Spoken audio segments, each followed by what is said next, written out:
আসসালামু আলাইকুম সবাইকে। সবাই কেমন আছে? আশা করি সবাই অনেক ভালো আছেন। আজকে আমি একটি পিঠার রেসিপি নিয়ে এসেছি, সেটি হচ্ছে ধামা পিঠা। ধামা পিঠার জন্য প্রথমে একটি পাত্রে আমরা 3টা কলা নিয়ে নিব।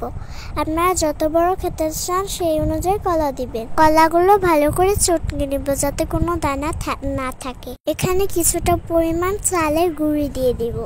তারপর দিয়ে দেব কিছুটা পরিমাণ আটা, দিয়ে দেব কিছুটা পরিমাণ গুড়।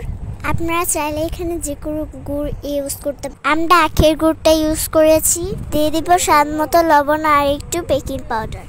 তারপর এগুলোকে ভালো করে মেখে নেব। এখানে আলাদা করে পানি দেওয়ার দরকার নেই। এটা মাখতে মাখতে মিঠাই থেকে একটা পানি উঠে আসবে।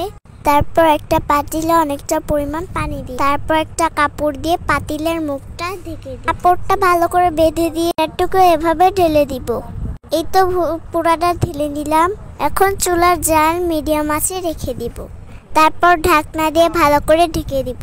প্রায় 10 মিনিট পর টুথপিকের সাহায্যে এটাকে চেক করে নিব এটা হয়েছে কিনা। এই তো দেখো টুথপিকটা একদম পরিষ্কার। এখন এটাকে চুলা থেকে নামিয়ে নিলাম। চুলা থেকে নামিয়ে ঠান্ডা করে নিলাম। এখন এটাকে একটা ছুরির সাহায্যে কেটে দিব। দেখো কতটুকু স্পঞ্জি হয়েছে। আমি তো এটাকে কেক পিঠাই বলি। তাহলে চলো খাওয়া যাক। আজকের মতো এখানে ভিডিওটা শেষ।